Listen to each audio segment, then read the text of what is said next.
Vikas Yojana, and Jan Shikshan Sansthan is JSS, and NSTI is the National Skill Training Institutes.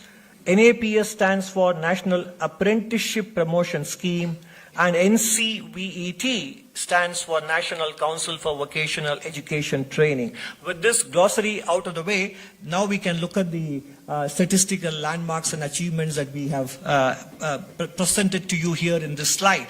So, in terms of Craftsman Training Scheme, 1.24 crore people have enrolled, and in the Kaushal Vikas Yojana, 1.57 crore people trained, etc. I will refrain from reading out all the statistics out here, but the important point is the industry partnership that is coming up in the apprenticeship promotion scheme and in the internship scheme as well. I think last economic survey spoke about the need for academic, industry and government partnership, and this is an example of that in the skilling space as well. Moving on from physical infrastructure, education and skilling to health, the affordable medicine and immunization program through the Jan Aushadhi Kendras, over 14,000 are operational. Full immunization coverage is happening. Disruptive technologies, including drone technologies, being deployed to provide medicines in remote areas. And also, if you look at the health identity cards, Ayushman Bharat Health IDs, 72.8 crore IDs have been created, and 26.4 crore vaccine doses monitored and administered, and E-Sanjeevani is serving more than 30 crore patients as well. I'll move on to the next slide. While physical health is clearly manifestly important, what goes beneath the surface in many cases is the importance of mental health. And the Government of India has been cognizant of the importance of maintaining mental health as well. Many initiatives have been taken. The National Mental Health Program, Tele Manas, which provides consultation over the phone, and there was a Mental Health Care Act leading to the setting up of 47 mental health institutes flowing from the National Mental Health Policy in 2014. And in terms of the Mittelstand, which I spoke about as an important lever or important ingredient of manufacturing, in the PLI schemes for white goods, we have covered a box item on the success of the air conditioners with respect to the PLI. The entire value chain for air conditioners manufacturing in the country is now in place. And particularly with respect to white goods, 43% of the new applicants in the scheme are micro, small and medium enterprises. In terms of payment on time to micro businesses and small businesses, number of invoices financed on trades went up from 4.8 lakhs to 41.2 lakhs in FY24 in the last 4 years. That is a nearly 8 times jump in the number of invoices financed through trades. And the amount financed on trades has also gone up from 11,000 crores to 1.4 lakh crores. And many of you are aware of the Section 43BH, which allows businesses to deduct payments only after they make the payment in the year in which they make the payment to micro, small and medium enterprises rather than on an accrual basis. And MSME Cluster Development Program has improved productivity by 10 to 15%. And in this regard, the survey also covers many initiatives taken by different states, from Gujarat to Madhya Pradesh to Rajasthan to Tamil Nadu, etc. We cover initiatives taken by several states for the growing MSME businesses and attracting new businesses which can serve as inspiration for other states as well. Harnessing the power of women entrepreneurs with respect to credit access, skill development, marketing support and specific support for women-owned enterprises in terms of reserving public sector procurement for women-owned enterprises. So basically the point is, in the first 2 sections of this, in domestic drivers, we have spoken about the importance of deregulation. We have spoken about the importance of continuing with various initiatives that we have looked at in the previous surveys in terms of boosting the productive potential. This is all from the policy space. From there, we move on to the role of the private sector, because naturally for a large economy, private sector plays a very big role. And in terms of the private sector, the specific asks are balanced deployment of capital and labor, curbing ultra-processed foods, fairer distribution of incomes, which is related to the balanced deployment of capital and labor, importance to workplace safety, workplace culture and mental health, and thinking about supply and sourcing from a strategic perspective as well, investment in R&D. So these are all the dimensions in which the private sector can also raise the game for the new playing field that we are confronted with today. In terms of fairer distribution of incomes, a topic which we brought up last survey as well, if you look at the growth in profitability and the growth in employment expenses, which is a combination of hiring and compensation, there is a huge disparity between the two, which has been highlighted by several private sector players themselves in the last few months.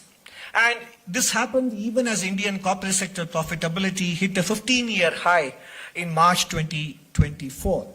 And some of you may have heard that when in the 1960s, when Henry Ford raised the minimum wages for his car workers, he said, otherwise there will not be enough people to buy the cars the Ford Motors produces.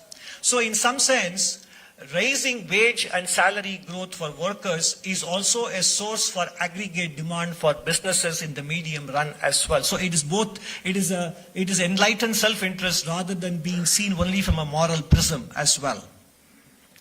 And in terms of balanced deployment of capital and labor, the clear example is the use of artificial intelligence, and we have a special essay on this topic in chapter 13. In July 2024, we spoke about the energy demand management in a special essay on dealing with climate change. This time, the special essay is on the impact of artificial intelligence on employment generation and in general on labor. Deployment of artificial intelligence presents both opportunities and challenges. Past technology revolutions in general, sometimes we all feel that technology eventually generates more jobs than it displaces. That is true. But the key word is eventually. What happens between now and eventually is critical. And that is where I think we need to create supporting institutions, enabling institutions to train them, to prepare them, and academic curriculums have to change, workplace practices have to change, etc. So therefore, technological transitions have not been painless in the past, particularly during the previous 3 industrial revolutions in the Western world. And we need to learn from them, and that is what this chapter covers. And the private sector therefore needs to weigh the benefits of artificial intelligence against the social cost, which may be subterranean in nature and which may surface over a longer period, eventually affecting the environment that is necessary for running businesses smoothly. And therefore, the chapter argues for a careful deployment optimized over a long horizon. This will augment labor and will deliver broad-based social benefits. Of course, one of the considerations, if I may say in a lighter vein, when we wrote this chapter was whether the chapter would become outdated by the time it goes to print, given the kind of fast changes happening in the artificial intelligence space. But the issues that are discussed here is not with respect to the technological developments per se, but also whether the potential and the threat the technology poses for augmenting labor or displacing labor. Those issues are discussed in chapter 13. And where else a private sector can contribute? Compared to several countries, when it comes to R&D spend, 50% of it happens from the government and only 41% happens from business enterprises. Even higher education, academic institutions only contribute 9% compared to other countries. I think this is one area where I think the private sector and people like Mr. Naushad Forbes, etc. have actually written about it.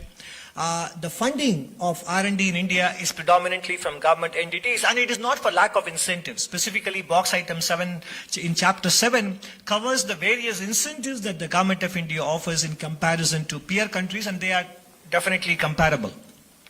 And R&D in India is primarily driven by business enterprises in many other economies, and whatever R&D happens in the private sector in India is not only low, but is also sectorally concentrated, and that is one area of improvement. Ultra-processed foods. It is a 2.5 lakh crore business built on hyper-palatability of food items. Misleading advertisements, celebrity endorsements, and missing and obscure labeling on packages targeting consumer behavior. Ultra-processed foods are directly associated with exposure to cancer, respiratory, cardiovascular, and gastrointestinal health outcomes. And poor dietary intake, unfortunately, is also associated with adverse mental health. And most UPF brands target children and adolescents. Therefore, we need to arrive at a quick resolution on the issue pertaining to front of the pack labeling, which has been, happening in fits and starts in this country. And this is not just purely about consumer information and fair disclosure. It has got long-term implications for realizing our demographic dividend and productivity of our youth. Because we initiated the coverage of mental health in a big way in the last survey, and we continue that in this survey as well, and you can find more of it in chapter 11. 4 particular variables have a big implication for mental health. Those who rarely use smartphones, those who are close to their friends and relatives, and those who basically have social connect and physical activity and who consume healthy foods, they have a very high mental score. But if your consumption of ultra-processed foods is frequent, and if your family closeness is not much, and nor do you have enough free time for yourself out in the open, and if you rarely exercise, then your mental well-being score is very low. It is not a theoretical construct, it is an empirical finding across the world, including in India. And lower mental health naturally has a direct correlation with the number of working days and overall productivity as well. So in general, workplace culture, private sector's attitude towards ultra-processed foods, prioritizing medium term over short term, all these considerations will eventually determine whether India's wanted demographic dividend actually materializes or not. And I think this is a very important issue. Rather than apart from skilling and education, etc., this is not widely discussed, and we feel this is an important area where private sector can contribute a lot. Energy transition the Indian way, which is the topic in the chapter on climate change and adaptation. A well-known French economist, Jean Pisani-Ferry, in the context of Europe, wrote that there is an impossible trinity of net zero. That is, policy cannot be at the same time fiscally sustainable and the economy is competitive without giving up on net zero ambitions. And that is what we call it, the impossible trinity of net zero. On the right side, between fiscal sustainability, net zero goals, and competitiveness of the economy at any given point in time, only 2 are possible. If you want to pursue net zero and be competitive also in the global economic space, then there has to be a lot of subsidization that has to happen. If you want to be fiscally sustainable, on the other hand, and also be economically competitive, Europe is realizing that net zero goals will become that much more challenging to pursue. Again, the Mario Draghi report on competitiveness has a lot to say on this with respect to Europe, and it applies to developing countries like ours as well. At the same time, if you want to pursue net zero, at the same time be fiscally prudent, then competitiveness will take a big hit as well, because energy costs will go up significantly, as has happened in Europe between pre-COVID and post-COVID. So the net result is that the trade-offs in climate mitigation is such that these days countries are realizing that we need to spend a lot of effort and resources on adaptation. The theme of the chapter on climate this time is how do we maximize our adaptation efforts, adaptation funding, as opposed to focusing on emission mitigation. India's energy transition, therefore, needs to have a multifaceted approach. It cannot be only about renewable energy, and renewable should be expanded to include transition fuels like natural gas and also, more importantly, nuclear power as well. And coal will continue to remain the mainstay, even as we are making far better progress than many other countries on nationally determined contributions. In fact, India's use of coal has not come in the way of India making much better progress on NDCs compared to Western nations. These considerations are discussed in great detail in the chapter on climate and also in chapter 5 as well. In terms of financing, much of the flows today are concentrated on emission mitigation, but critically important given the fact that the greenhouse gases already in the atmosphere will anyway cause global warming and damage to countries' environment. Countries need to generate more adaptation financing. In fact, Nobel laureate Thomas Schelling very clearly said, if per capita income growth in the next 40 years compares with the 40 years just before that, vulnerability to climate change should diminish and the resources available for adaptation should be greater. I say this not to minimize concern about climate change, but to anticipate whether developing countries should make sacrifices in their development to minimize the emission of gases that may change the climate to their disadvantage. Their best defense against climate change may be their own continued development. Basically, the point is, economic growth and development generates the resources to be able to deal with energy transition and climate change, and therefore, if we have to continue to grow while making energy transition, prioritization should be on adaptation. And apart from the strategic considerations I mentioned earlier in terms of ensuring that we are not affected by the single source concentration risk that many countries, including India, are exposed to. And as we wrote in the last economic survey in chapter 13, the power of collective action, small changes, big impact, has to be also kept in mind. The lifestyle for environment movement, small individual actions, impact of lifestyle changes. A 13% change in global population behavior can reduce carbon emissions. For example, having the thermostat at 26 degrees or 27 degrees and having a small fan circulation will keep the room cool than keeping the thermostat at 20 degrees in summer, for example. Food waste reduction. Finishing food on a plate can save 90 kilograms of food waste per person annually, cutting down carbon emission and food loss. Carpooling and public transportation, which I alluded to earlier, can cut down transport sector emissions. Carpooling can save 380 million liters of fuel daily in India by reducing nearly 8 lakh rides per day. And public transportation, in terms of integrated solutions, is much better than focusing on tailpipe emissions through e-mobility, which also has a strategic angle to it. Recycling power. Recycling 1 ton of newspaper can prevent 25,000 liters of water wastage, contributing to more efficient resource use.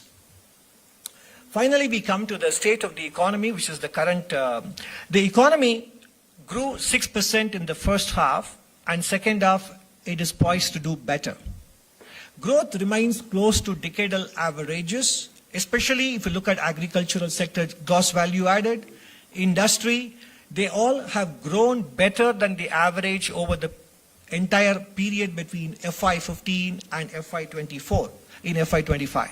Services sector is almost there, but overall the point is that the pandemic effects have completely now been erased from the trend growth estimates. And you can see that in the different components of expenditure-based GDP. Gross fixed capital formation has improved from 28.2% to more than 30%. And consumption share, private consumption share has gone up from 58.7% to 61.8%. And government expenditure has come down, in fact, from 10.8 to 10.3% compared to FY18. And export share also has gone up from 18.8 in FY18 to an estimated 21.5% in FY25. So basically, compared to the pre-pandemic shares of GDP, there is a good contribution or a better contribution coming from exports and gross fixed capital formation and private consumption as well. And this is what I mentioned in the previous slide. If you look at the overall GVA, on the top left, it has caught up with the trend growth, pre-pandemic trend. Agriculture has been above pre-pandemic trend, partly because of the growth in allied services, which I showed you earlier, which is high single-digit growth rates. And industry has now just popped its head above the pre-pandemic trend, bottom left. And with respect to the overall services sector, again, we have caught up with the pre-pandemic trend as well. Inflationary pressures have come down, barring a few items. If you look at the left side, you see the core inflation, core food, consumer food price index, overall core inflation, and the CPI inflation. Core inflation is below 4%. Overall inflation is 5.2%, and the food price inflation index is close to about 8%. But if you remove specific items, then you can see that overall inflation trends are very subdued, and that is what the right side chart confirms for us. Headline inflation is 5%, but excluding tomatoes, onions, and potatoes is about 4%. Excluding pulse and vegetables is below 4% as well. In terms of export growth, while the headline numbers in merchandise exports may appear subdued, if you strip out petroleum and gems and jewelry, the growth is close to 10% between FY24 and FY25 in the first 8 months of the current financial year. And services sector in general have continued to grow in terms of the surpluses, and in the first half of the first 9 months of April to December 2023 and 2024, there has been a bigger surplus on the services trade as well. Naturally, all of this resulting in a balance of payments which is very comfortable. Around 1% of GDP is the current account deficit. And therefore, financing this current account deficit has been not a problem despite successful and profitable exits by many businesses in the last 2 years.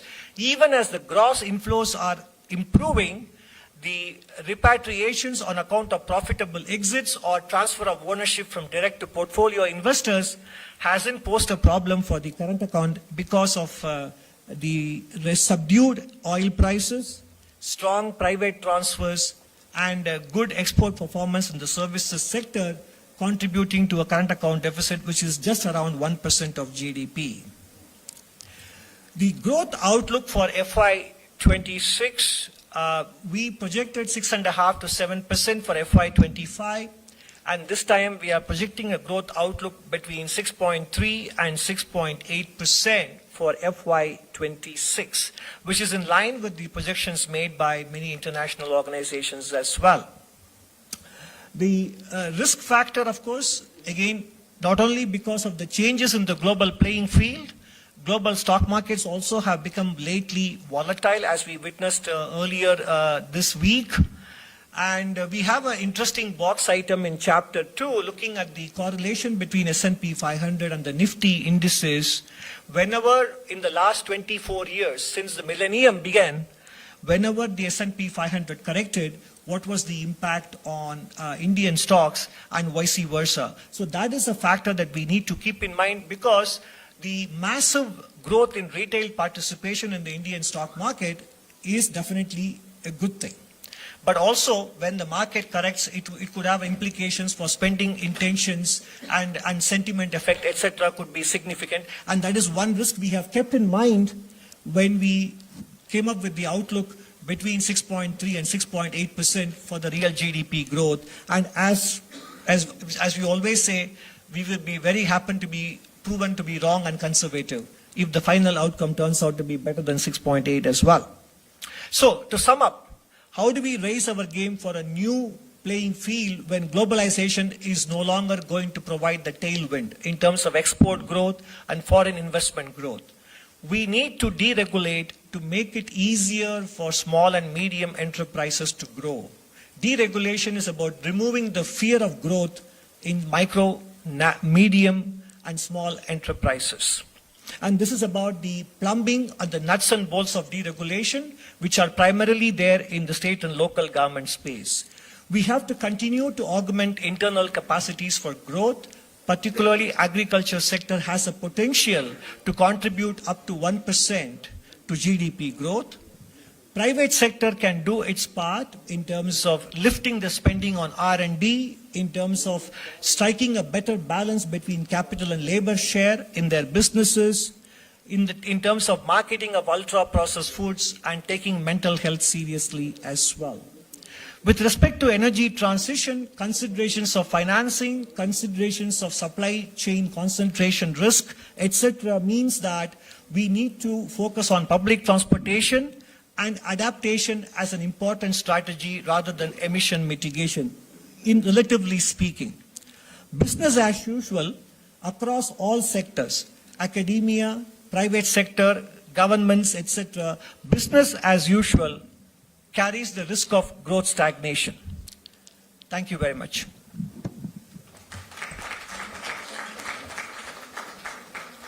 Thank you, sir, for the presentation. Now, floor is open for the questions. So, starting with 127.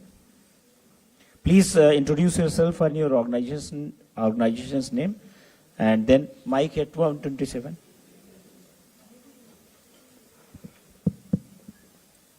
Hi, sir. Good evening.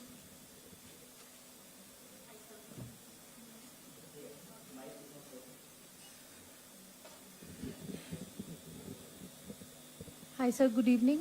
This is Ruchi Bhatia from Bloomberg News. This is Ruchi Bhatia from Bloomberg News. Your economic survey, sir, did make a case for deregulation and asking states to really get out of the way so that businesses can do better. I just want to understand from you, what can the federal government really do to nudge or prod states to get out of the way, to be able to deregulate in a more extensive way? I think more than the federal government nudging them, the successes of states that have done deregulation more than others, which is what the chart on the Progress in Business Reform Action Plan, BRAP, and level of industrial activity, that should in and of itself be a sufficient motivation. 4.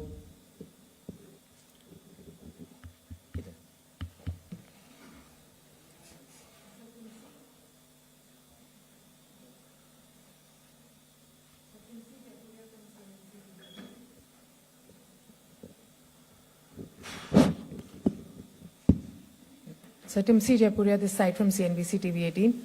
Sir, your survey did mention about employment. It also warned about AI taking away a lot of roles, but also said that employment at the level when it comes to the private sector, a lot of working hours need to be managed. At factory level also, working hours need to be regulated. There should be a flexible working hours to be given to the employees. What is it that the government has in its mind for the private sector on employment, be it generation of employment, be it the working hours, or as you made a case for salaries, wages to be enhanced? You gave a very clear example of Force Motor saying that if salaries increase, only then people can buy the cars that Force Motors is manufacturing. So given all of this, what is your view or what government can do on the employment side? Again, what the government can do was already demonstrated in the July budget of last year, when the government announced multiple schemes to incentivize labor augmentation in businesses, both in manufacturing, non-manufacturing, new jobs, adding to existing payrolls, etc., by defraying some of the contributions to EPFO, announcing the corporate internship scheme. So what the government can or should do was extensively mentioned, and even policy actions taken in the last budget of July 2024. And of course, the government can continue to take policy actions as it has been doing with respect to PLI schemes on labor-intensive sectors. And also in terms of the deregulation action, that is the government's, not just the union government, but the state governments and local governments' contribution to employment generation, is by reducing the fixed cost of doing business so that firms can raise the variable cost by hiring more people. Beyond that, I think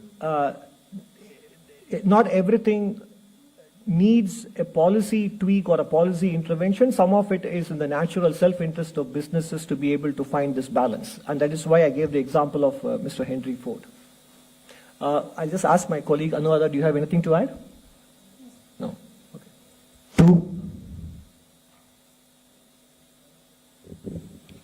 Dr. Nageswaran Karishma, this side from Business Today. The previous economic survey had mentioned about the China +1 strategy and how India could draw dual benefit out of it. But this one does not explicitly mention it. Does this indicate a change of stance of the government, or the strategy is still a part of it? Well, there is nothing this time we are speaking about the importance of importance to be given to domestic growth drivers, building domestic supply chain resilience, which is the same as what has been the thought process behind the Atmanirbhar Bharata, China Plus One, etc. So this is the continuation of the same theme. 122. Sir मैं लक्ष्मण हूँ CNBC आवाज से। छोटे छोटे दो सवाल हैं। एक तो आपने सर्वे में कहा है कि फैक्ट्री एक्ट को अमेंड करना चाहिए ओवर टाइम लिमिट को बढ़ाने के लिए। अभी दो बड़े सीईओज ने, एक ने 90 आवर पर वीक, एक ने 70 आवर पर वीक का सजेशन दिया है। आप इसको किस तरीके से देख रहे हैं? सेकेंड थिंग कि जो ट्रंप के आने के बाद एक टैरिफ का जो कंसर्न है, ये कितना बड़ा कंसर्न आपने फैक्टर इन किया अपने ग्रोथ आउटलुक में? I don't want to go into the discussions that are currently happening in the private sector on the number of hours. So that is not something that we want to join. The point here is that small businesses do get seasonal surges in orders. And it will be good for them to have the flexibility to be able to achieve the weekly working hour limits over a longer period, which countries like Korea, Japan, etc. do that. So it is all about managing the seasonal surge in businesses. We are not going into the question of number of hours that Indians need to work, etc., which is a debate happening elsewhere. It is very difficult to give you a quantitative estimation with respect to the impact of trade policies that may be pursued by other countries, because right now it is hypothetical and speculative. But in general, what we have done is to take into consideration the uncertainties posed by the current global environment in terms of raising trade restrictions, rising investment restrictions, and therefore the growth number that we have spelled out does reflect these uncertainties, broadly speaking. 39. Sir, Meghna Mittal from Money Control. You have emphasized on the risks that are there because of increasing dependence on a single country for energy transition, whether it's EVs or solar energy. I want to understand, are there any policy initiatives that India can still take to boost domestic manufacturing, or have we missed the bus? What are your thoughts? No. Actually, we have been taking those policies. That is why we have already built several elements of the solar energy supply chain in India. Capacities have increased, whether it is in panels or modules or cells, etc. But at the same time, dependence also is there at a significant level. So it is not as if India has been passive and idle and simply depending on imports, whether it is in electric vehicle mobility or the battery cell components or in the components that go into solar panels, etc. Domestic capacity increase is happening. But given the state of demand and given the projections for demand growth, dependence also will continue to be there. And therefore, we need to, this is something that one cannot give a mechanical or a formulaic answer, but it is about the consciousness with which we basically adopt multiple approaches to handling this supply chain dependence for the foreseeable future. And one of the answers we gave was, therefore, public transportation, giving an important role for nuclear power, transition fuels, etc., are all parts of the strategy. I'll ask my colleague Chandani if she has anything more to add as well. I think in addition to that, the government has also provided direct incentives for battery storage and also for electric vehicles manufacture. And on the issue of diversifying our sources of energy, there is a clear push by the government to diversify. So while we are doing renewable and non-fossil fuel, but there is a move, as was mentioned in the budget announcements last year, to also look at nuclear for small modular nuclear reactors. So there is a discussion and there is a push to become more and more energy secure for India's growth. Thank you. 26. From left side. Sir, Rishabh Bhatnagar with NDTV Profit. My question is, in the Eco Survey, you've recommended private investments for small-scale farmers. What exactly does this entail? Is this privatizing parts of agriculture? And secondly, the Eco Survey also talks about, yes, page 249. And secondly, Eco Survey also talks about CBAM and EUDR as protectionist garbs. What exactly is India doing to sort of protest these on a diplomatic level? So in agriculture, there is, if you go back to the economic survey, you would see how much has been the credit flow to the farmers, how much of that has increased. And there was also a slide here which said that it's actually enhanced substantially. Also, there is a shift away from money lenders, the traditional means of financing their investments, towards institutional lending, and that has in fact from 90% that used to actually go to money lenders for their resources, it's down to less than 30%, which is much less than 30%, which is an indication that the institutional investing through, and the farmers are accessing that.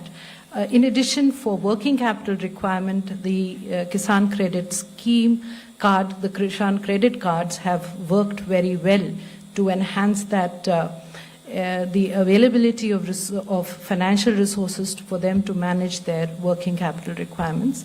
In the long run, the private sector, as in the corporate private sector, will also need to invest, because that is where the resources for capital investments will, that are required for agriculture will come in. On the issue of CBAM, so this is, CBAM is a border, it's a carbon border adjustment mechanism as it's called, and it's a levy that would face countries that have emissions in their products, embodied emissions, greater than a certain factor. It is in a way, it's a non-trade tariff measure. It's a non-tariff barrier, and it does not take into account the fact that countries like India, we are at a different level of development, so there is clearly, and we see this as a means to a protectionist means to protect the European industry, and more than just the stated goal of reducing carbon emissions, because the end result, and there are discussions on that, and there is that it would only shift the carbon emissions from, at the moment they are consuming, because they are basically importing much of steel, let's say, but by this measure they protect their own domestic industry, and the emissions will happen within their countries. So how much is going to be really stopped in terms of carbon emissions? There are a number of studies, and an UNCTAD report brings out the fact that there's not going to be much gained through that. So clearly a measure to protect their own industry. Thank you. 11. Hello, sir. This is Surbhi from Business Today. Is it working? Yes. Sir, the survey has spoken about the rupee and how the dollar has gained strength over the last few years, and the rupee has still performed well, depreciating 2.9%. So do you see further depreciation of the rupee? Because a lot of analysts are speaking about, rupee touching 87 or 89, and how do you see it impacting the economy? Thank you. No, I think it's this foreign exchange management related question is better posed to the central bank, and unfortunately they're not here. I think the recent actions taken by the central bank, either with respect to the rupee or with respect to domestic liquidity, are the right steps in the right direction, and I don't want to add anything more than that. 46.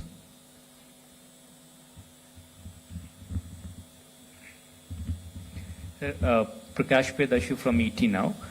Boosting domestic consumption is, of course, a key focus for the government at this point of time. did economic survey make any specific recommendation to the government? So what is the question? The domestic consumption. I mean, boosting domestic consumption is of course a key focus for the government. So did the economic survey make any specific recommendation? I'm not sure. I'm not sure, I really. फिर से अपना question दोहराइए please Prakash. Has the economic survey made any specific recommendation to boost domestic consumption? Yes. Is that the question? Yes. Okay. Well, the recommendation which is made not just to the union government but to governments around the country is actually a step to boosting employment, income generation, and therefore consumption. This is about deregulation, is exactly towards that. It is not a recommendation only to the union government. So by simplifying regulations and by looking into the nuts and bolts of regulations that affect small businesses, we are lowering the cost of doing business for them, therefore opening up the space for them to hire more, which will lead to income growth and therefore better consumption. That is the very precise recommendation that the economic survey is making to governments all around the country. 52. Good afternoon, Nikunj Johri from Reuters. So I have two questions. You've cited geopolitical risks to India's growth, and we've seen persistent tariff threats from the United States. So, do you think India needs to have a preemptive policy, perhaps, or we need to our measures should be more reactive? And secondly. We've seen our net FDIs sharply coming down. Although the gross FDI is increasing, there is a higher repatriation, as your presentation also stated. But the net FDI is sharply down. What do you think needs to be done to attract more FDI? The last year's survey suggested that India should open its door for Chinese investments. Lately, we've also seen de-escalation and direct resumption of direct flights. So, do you think the time is right now to lift the investment restrictions that we have on China? So, Nikunj, with respect to your first question, the answer I gave to the gentleman from ET now is the same answer, which is that we don't want to talk about speculative scenarios of a single country's trade policies, etc. In general, I think the steps that we need to take, and in fact, the economic survey, the chapter on external sector, has a box item on trade policies and the kind of industrial policies that have been adopted by countries in the past, and how we can adopt industrial policy without necessarily being protectionist about it. At the same time, it can also be an inducement for productivity. We have discussed all those things, and that is the way to approach it. So I think there is no point in being speculative, and whatever policies that may need to be taken in response to or in anticipation, that I'm sure ministries are looking at it. Now, with respect to boosting FDI, I think we have made our recommendations, few suggestions in the last economic survey. But again, FDI is something, as we showed in one of the earlier slides, FDI as a share of GDP has come down much faster than the export share of GDP globally. And we are no longer competing only with other emerging market nations. We are even competing with industrialized countries which want to friendshore or onshore their investments. And therefore, so one of the biggest magnets for FDI is actually the prospect of profitable returns, which is what India has been providing, whether it is portfolio investors or direct investors. And the last 2 years of continuous exits actually demonstrate that. And one way to ensure profitable exits is to ensure steady economic growth and, wherever possible, accelerating economic growth.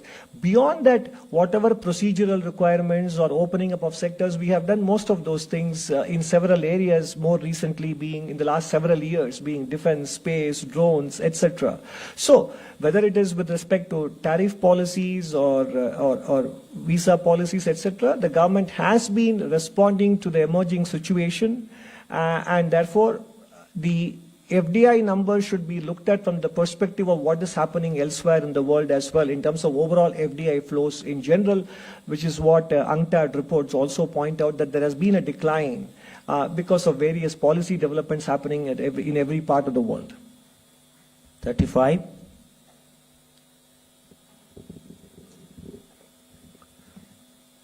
Hello, Sir. Ruchika from Business Standard. My question is with regard to your comments on AI. You've said that private companies should take into account social costs when deploying AI.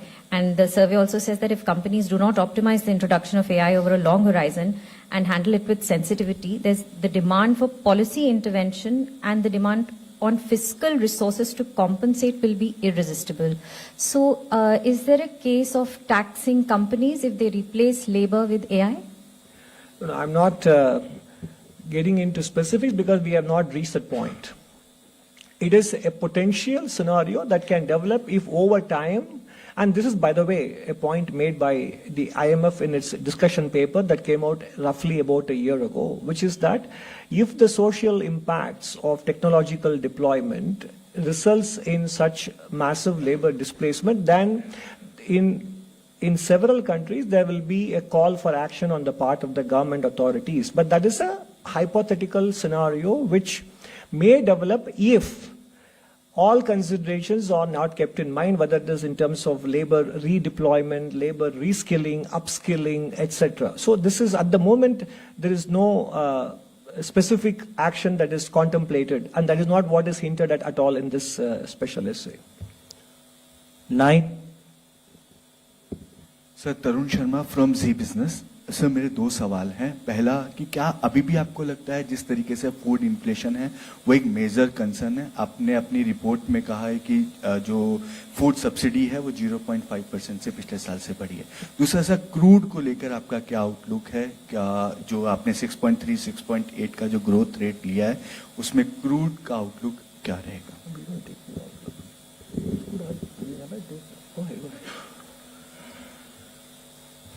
We have devoted a lot of space in the economic survey on food inflation.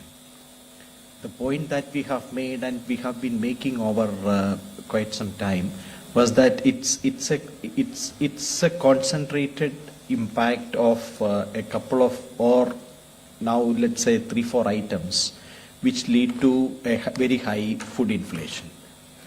Food inflation is 8% now, and if we remove these 4-5 items, it becomes close to the target. So why does that happen is quite commonplace knowledge. It happens because when there are climatic disruptions which are increasing, which we have shown in the chapter, there are crop losses, and naturally that leads to a seasonal spike in food inflation. So it's a question of management of the season. It's not a perennial annual concern. So we'll take last two questions. 121.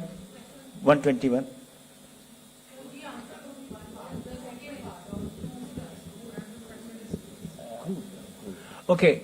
No, we don't make any assumptions on the crude oil price outlook, and we don't project inflation. Our projection is for real GDP growth. I think if at all you want to interpret the number, we are not expecting at this point a major upside risk to the crude oil prices. And that is not something we explicitly model or forecast when we develop an estimate for real GDP growth. 10. Sir इनको दीजिए इधर 10 पे। Siddharth from इन्फॉर्मिस्ट। आपके बाद इनके बाद आप लीजिए। Just an extension to Tarun's question first. Last year the survey had said that monetary policy should not focus too much on food inflation. Now this survey has spoken a lot more about expanding production output to lower prices, to ease supply.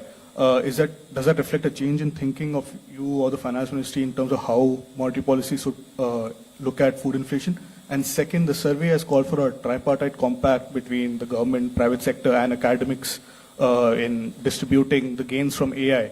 From what you've seen in US, Europe, East Asia, the role of the government has mostly been about giving billions of dollars of subsidies. Is that what the Indian government's role too is expected to be when it comes to setting up, let's say, fabs and just generally in the AI sector? Thanks. No, with respect to with respect to the role that monetary policy play can on food inflation, etc., we have discussed it in the last survey. That issue was discussed and it is closed, and we are not making any observations on this at this point.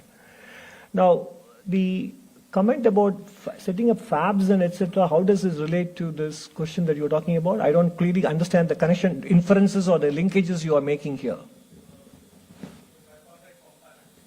Yeah, right.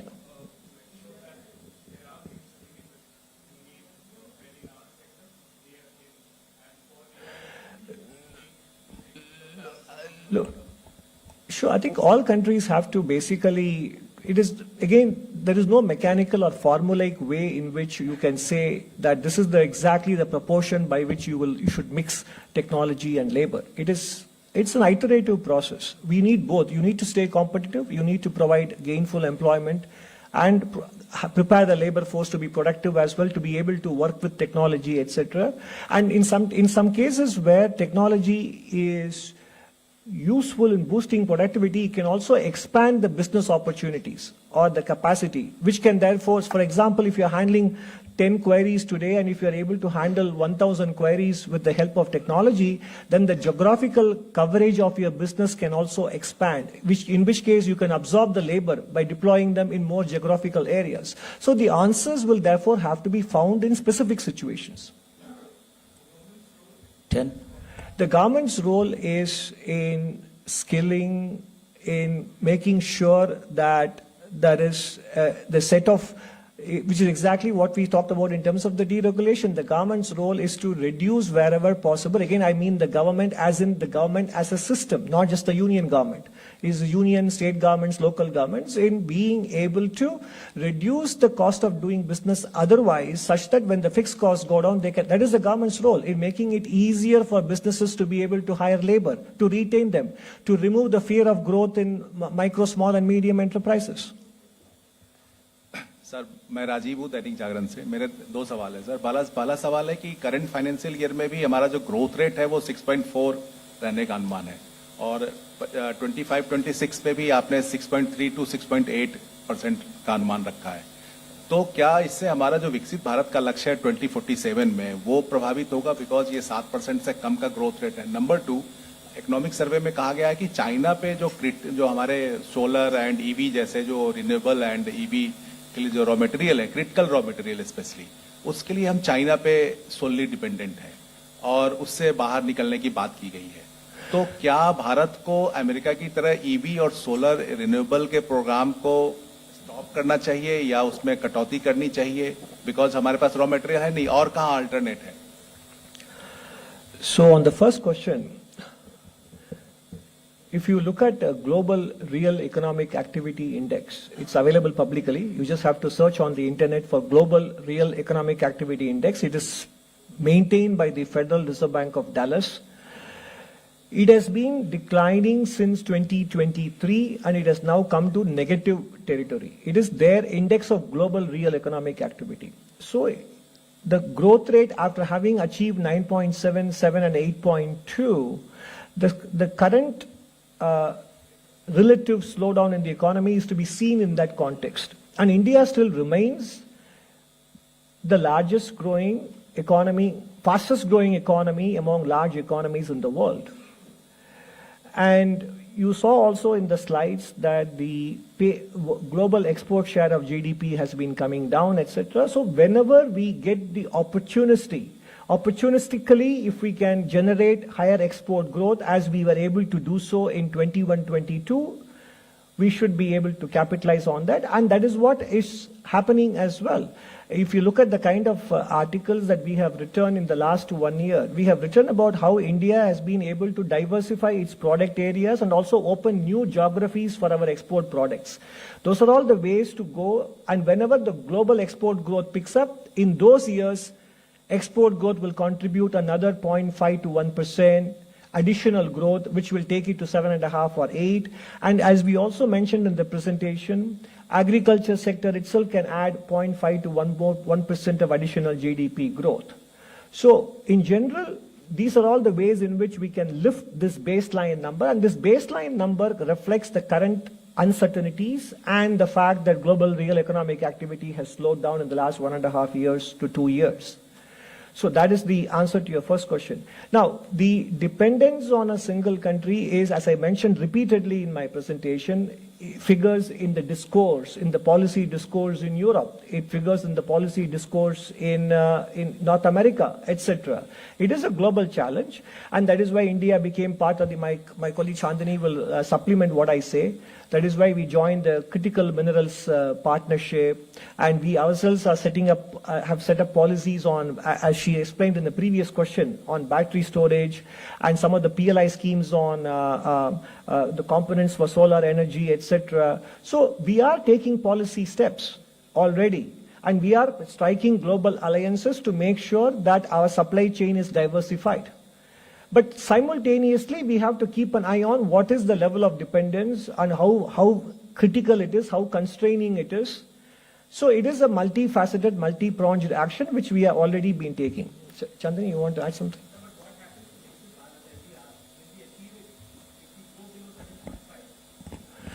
Viksit Bharat growth rate in respect of the nominal GDP growth in dollar terms that is required is around 10%.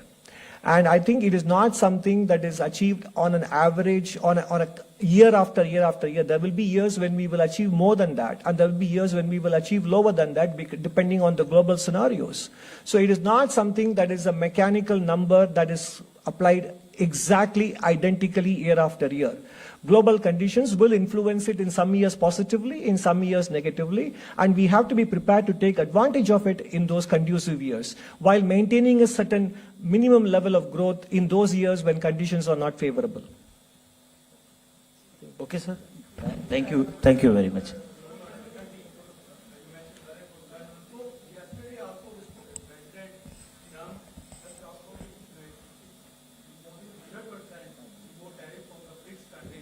In case they continue with replacing the dollar dominance. Like We have no comments on that. We already answered several questions regarding the potential trade action. I have nothing more to add to that. Photographically.